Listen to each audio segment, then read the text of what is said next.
first installation that I did like this was actually at Women in Their Work. It was titled I2K for Imelda 2000.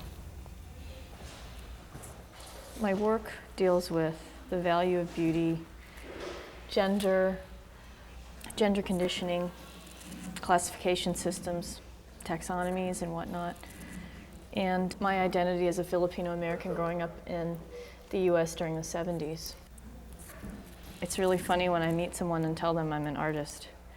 So what do you do? Are you a painter? No, I'm a photographer. Oh, you photograph landscapes? No, well actually I photograph shoes and then I put them in the computer and then I transform them and then I print them out on transparency film and then I cut them out and then I pin them on walls like they're butterfly swarms. I know with my work I was trying to make, I think abstract art is really hard for people to feel comfortable looking at and relate to it a lot of times because they may like it but they don't really know what to say, and if they don't like it or if they don't look at it a certain way, it's, maybe they're not intelligent enough to understand it, and I don't really like that. And what I like about animation is it kind of takes it to a more playful level and maybe includes a lot more, possibly can include a lot more people. It seems like a lot of my work comes from this basis of kind of what might be interpreted as low art or art work that deals with things that aren't like oil paint, although I do oil paint, or sculpture in the traditional sense. And that often I like using those things that feel comforting to me, like embroidery hoops. My work has always been about identity, as I said before. And I think that's always been a question for me. And in what I'm doing here, it's sort of making this false nature. How constructed is our identities, people? How much of it really is innate and how much of it is really man-made or media-made.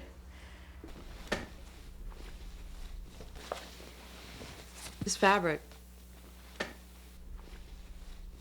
kind of deals with the idea of children and molestation and things of that nature.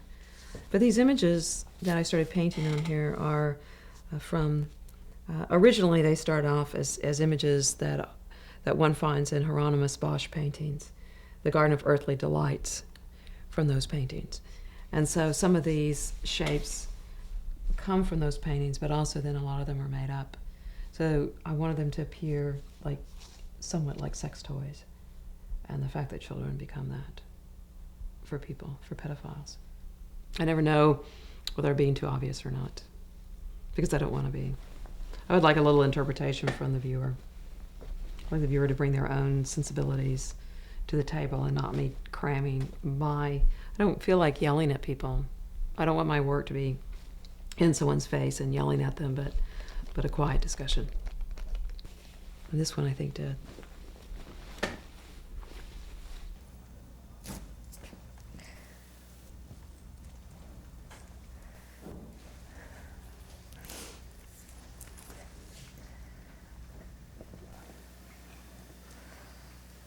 Another way this work came about was when I was in graduate school.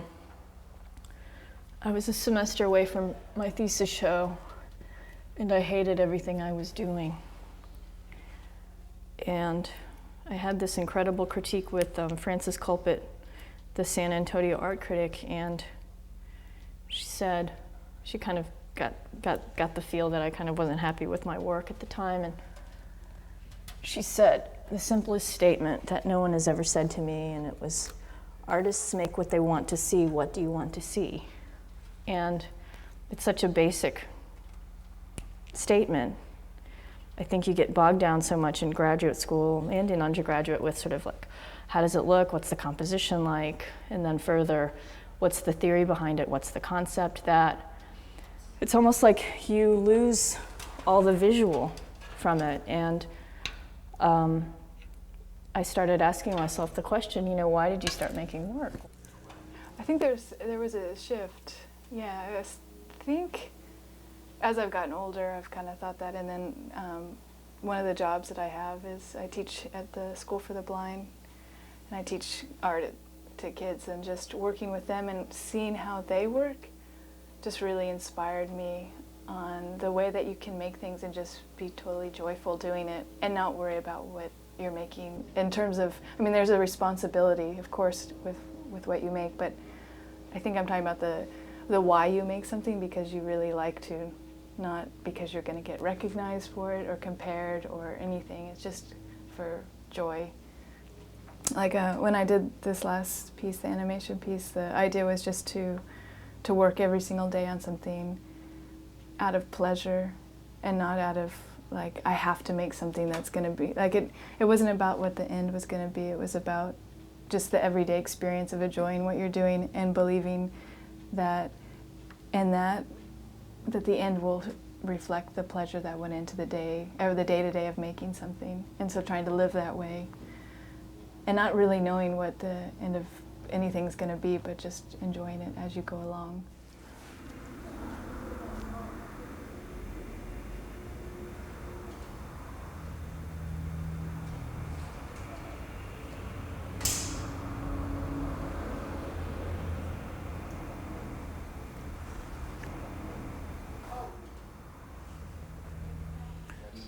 Oh gosh.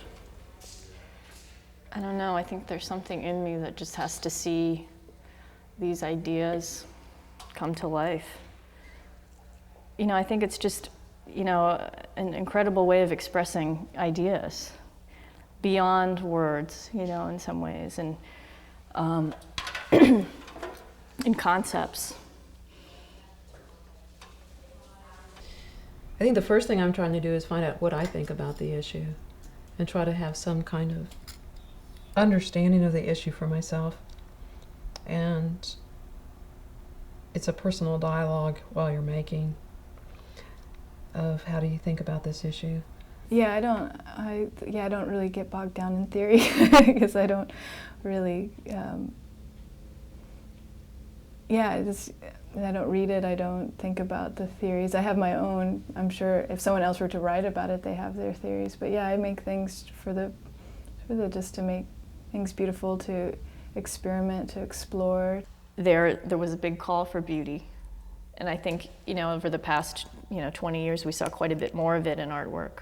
Is it odd to feel like it's okay to make art just to make something because you want to make something beautiful? You know, but can a beautiful piece of artwork have a lot of meaning too? Maybe that's what you're asking, you know? I mean, I had an art teacher that I think had a really big effect on me. He was a printmaker, and they were having a retrospect of his work. And one of the pieces that they wanted to get in the show belonged to this family. And so he had called them up and said, "Can I have that piece for this show?" And she said, "Well, our son is getting married in the house, and it's been here for 25 years. Can it wait till after he gets married?" And so what he was saying is like, that's what art is to me, is that means so much to someone else, that the absence of, the piece that he had created and given to them would mean, like, it just wouldn't be right. Well, I think we get a lot. I mean, I think you asked me the question, why do I make artwork? I mean, I think in some ways, whether this would get shown or not, I'd be making it. I think I do it to feed my soul. And I think there's a reaction that I get from people that view my work. I've gotten phone calls from people, and sometimes I'm not really sure whether they're mad at me or not, but usually they've cried or been moved. That's what, I think you can't ask for much more if you put something out there and you're not there to communicate, but your piece is, and so that's what you want, because I'm going to die. And when I'm dead, then hopefully that work will continue to speak and communicate. That's what I want, is to communicate. And so I think that for me, I want that communication. I want to continue that communication with people when I'm not around. I just want to talk, have a dialogue.